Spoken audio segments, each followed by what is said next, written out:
This is a portrait of a friend of mine. He's waiting for his bride to come down the aisle. I painted it in Procreate, and the brush I used, which was called the water pen brush, totally dominated how this painting came out. So let's get into it. This is a bit of a fun painting for me and an experiment. I'm working in Procreate. I was messing about looking at new brushes. As you probably know, I've been doing 1 or 2 videos trying out different default brushes in Procreate, or brushes that ship with it. And I came across one called the water brush, which is in the pen category. And it's water pen, I think it's called actually. And I just started messing around with it and scribbled these colours on the page. And that kind of sparked off another idea that it would be quite cool to use masking layers with this pen. So using the pen defined what this painting was going to look like. I had no idea it was going to come out like this when I started it, but it was once I was using the pen.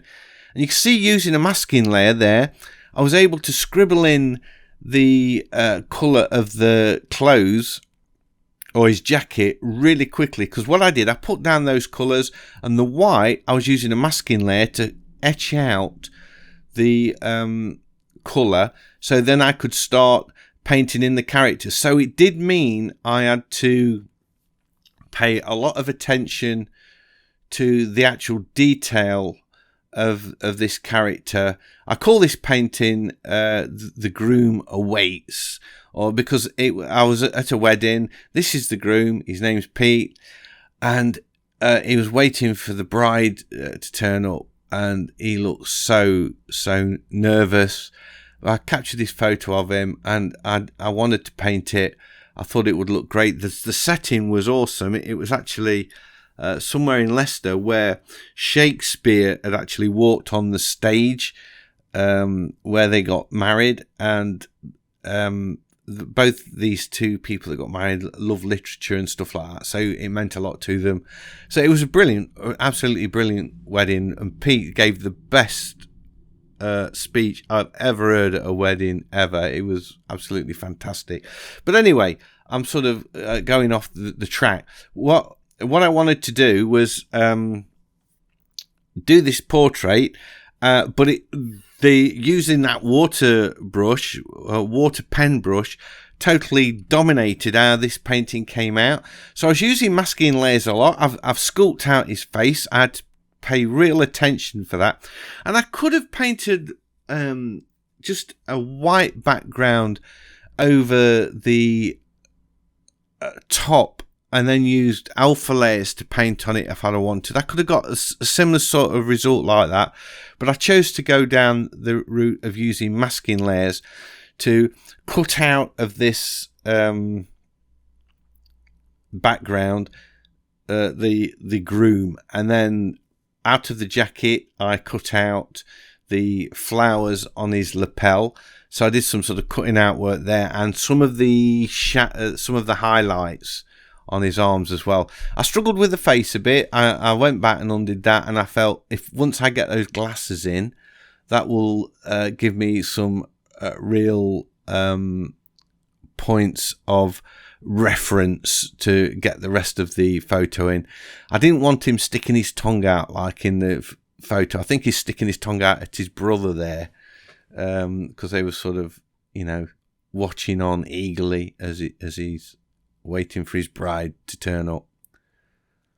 And the other thing I like about this photo is the pose. I think he's just got this such a relaxed pose that was really, really natural, which I wanted to capture as well.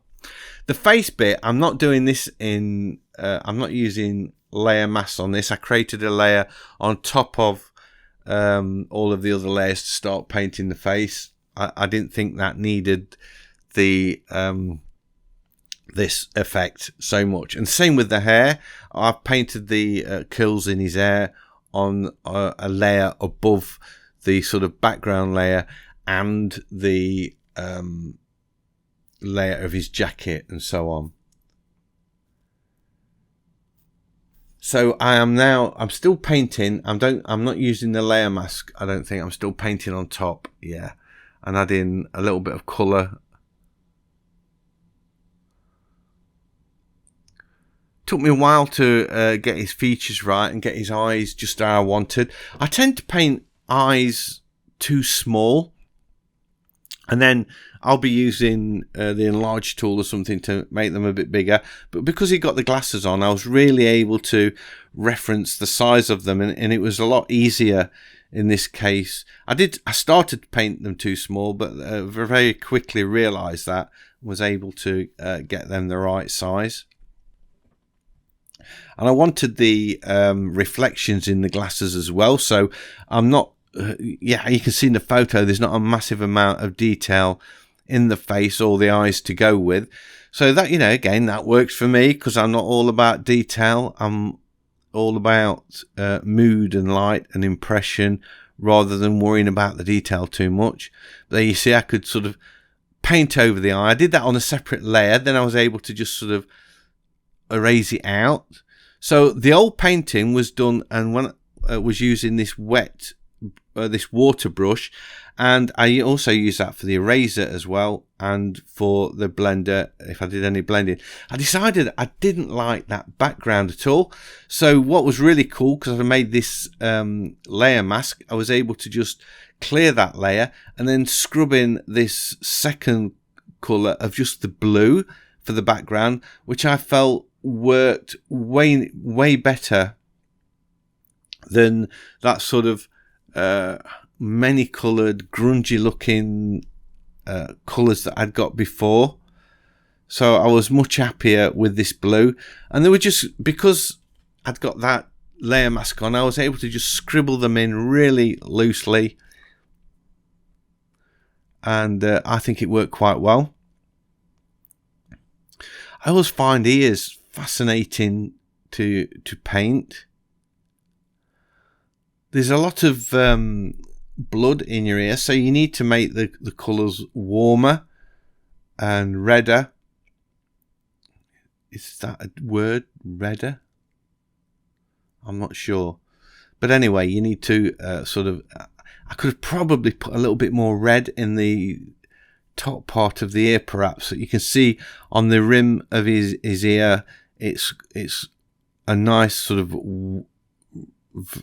pink red, but on my painting it's not. I didn't get that in. So the shirt, when I painted that, I put the layer underneath the jacket layer. So I didn't create a layer mask for this one. I just stuck it underneath the jacket, and then I was able to paint it in that same way, where I could put really bold strokes in and they just wouldn't appear under the jacket, which worked really nicely. So it enabled me to get that in really, really quick. Brought the hair down a little bit in just over the top of his glasses, which is more to how it was in the photo. Add a bit more detail to the face. So I think the lightness we get in there. I don't think I captured that cheeky look in his eyes. I missed out on that one, unfortunately. And I felt that we're nearly there. I just wanted to get his trousers in. But again, I just wanted an indication, a few strokes. I didn't want to go painting in the whole thing. The same as the shirt. You can see they're putting in with really broad strokes. But I think it worked quite well. And I'm using in this shirt, I'm using similar tones and colours to what's in his face. So we've basically got this complementary colour scheme of blues and oranges over the whole of the painting, really, which works quite well. That's the only time I used I resized anything. I just wanted the belt a little bit deeper.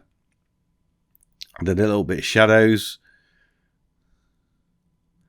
It's a fun painting to do because I kept it so simple, and then I just added a little bit of detail to highlights to his jacket, put some colour in the flower thing, and then painted his dicky bow, and that was pretty much the painting. I got it signed, And there we are. That is it. That is Pete, the groom awaits. I hope you've enjoyed this video. If you have, a big thumbs up as always is much appreciated. And if you're new to the channel, please consider subscribing, because I've got lots of videos like this and I would love to be sharing them with you. So hopefully I'll see you all in the next one. Bye.